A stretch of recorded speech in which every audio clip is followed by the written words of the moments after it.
We're going to go to you next and talk about Palo Alto and just give us sort of a state of where we are. You all are right smack in the middle of enabling these capabilities, both at DoD and at DHS. Give us the top line there. Yeah, absolutely. So, I would tell you a couple things.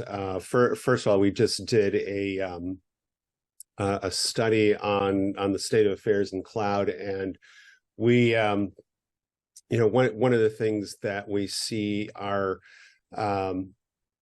you have to get it right, and that's certainly something that when you think of programs like JWCC.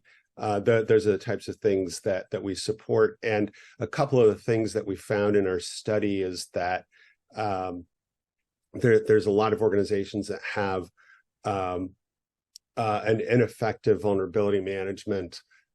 So when you talk about operating in a multi-cloud environment, as does a good portion of DoD, when you talk about operating in AWS and Google Cloud, Azure, one of the biggest challenges is understanding, so what's the unusual activity in the multi-cloud environment? And that's one of the biggest challenges because legacy tools simply don't allow you to do that. And so with our tool set, we're architected to operate, number one, in a multi-cloud environment and be able to stitch everything together so that you can, in fact, look at things. The other thing that we see is that there's a number of organizations that lift and shift their applications. And in some cases, it makes sense given time constraints, et cetera.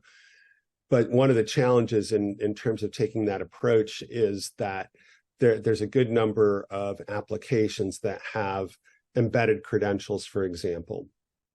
And so you have to understand, number one, what's your security health, and then secondly, really understand where the secrets are. We also see that when you think of traditional development environments, embedding security is important, but when you start talking about DevOps and CI/CD pipelines, it becomes that much more important because you have much more aggressive shifts in development. So paying attention to security and making sure that it's tightly integrated into the DevOps environment becomes really important. So you think of, I like to use quality as an analogy. For example, when a car rolls off the assembly line, you don't say, let's add quality now, right? It's a function of the manufacturing process. And if you don't have the right level of quality, you start having defects, and if they're severe enough, you have recalls. So similar thing in development, it's close to impossible to retrofit security into applications. You have to build it in from the design phase, build quality in, if you will, and do testing throughout the development life cycle.